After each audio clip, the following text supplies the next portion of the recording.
Hey, my name is Mike Dirkson. I'm the founder and CEO of BuildGood. We're a fundraising growth agency, and we help ambitious nonprofits grow their revenue from new and existing donors. BuildGood started just before COVID, and it was actually my way of starting a business that I can work from home because that wasn't an option. And 2 months later, COVID hits, and it was both a blessing and a curse. Blessing is that we got some business out of it. Curse is we lost a lot of business because of it, because a lot of contracts started to fall through. I'm from Winnipeg. Our team is now all over Canada. And we often come to Toronto for client meetings and also for events. So today we held an event called Building Generosity, and we are over-indexing on the return to human gatherings, in-person gatherings. We do a lot of digital marketing for clients, and there's nothing that replaces the human experience, looking somebody eye to eye.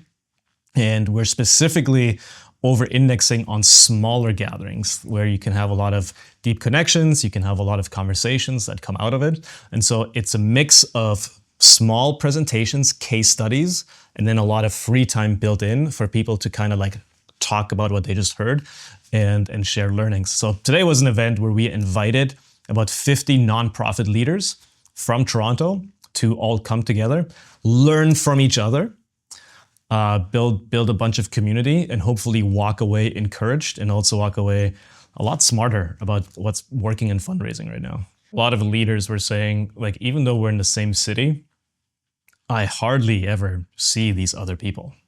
I know their organizations, I know the work they do. We're in the same space.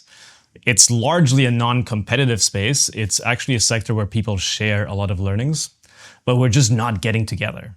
I'm hardly seeing my peers. And this is just an incredible way for me to spend a day. It's totally worth it to leave the office and to be here for 8 hours and learn from others and just say, here's what I'm seeing. Oh, you're seeing this? Oh, I didn't even think of that. And we had people pulling up laptops and comparing notes. I don't want to keep coming back to the pandemic, but maybe we lost something there. Maybe we got too used to working from home. We got a little bit too used to doing our own thing and not leaving home. From our work in fundraising, we certainly know that donors are saying that they're feeling less connected, that the social fabric seems to be a little bit thinner, that a sense of community has eroded a little bit. I think it's too easy that once we got into the pattern of not gathering as much, it's too easy to stay in that pattern. When you do gather and you do get together, all of a sudden you're like, oh, why don't we do this more often? You get an endorphin release from seeing other people, being in the flesh with them. You can look in their eyes. You get a way different sense of body language. You get a way different sense of people today were saying, oh, I had no idea you were that tall. And these are people that we've had many Zoom calls with, right? Yeah. So we had a big summit in Toronto in the spring, and then we came for a tour because we knew we wanted to do a smaller scale event. We came for a tour. We looked at the space, and I'll tell you what the most attractive thing was about this for us as a business is that we're not an events company. We don't organize events for a living. It's not our core competency. So the fact that the event space is all ready to go, cameras built in, mics built in, all AV is taken care of. As long as I send you a slideshow ahead of time, everything is taken care of, and we can land in Pearson, we can come here, we can host the event, we can feel confident inviting people into a space that we know is going to feel both vibey but also professional. We know they're going to get great customer service. We know that there's going to be a coffee bar. It just gives you a lot of confidence to invite people you want to do business with because you're inviting them into an atmosphere that you know is going to be a good experience for them. And then at the end of the day, we pack up our bags, we get back on a plane. We're not cleaning up.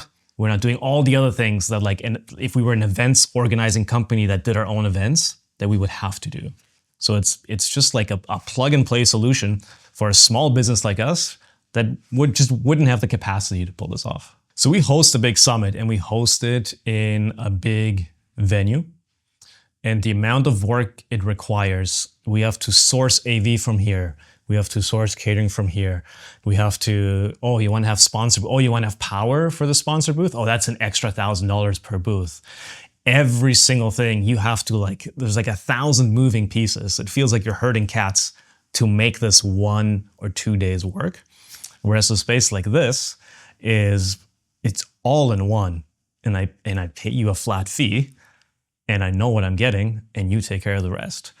And so that makes me go, why wouldn't we just do a lot more of this? Because all the headache is taken out of the equation. And so now I can just focus on getting the right people in the room. I don't have to worry about the room.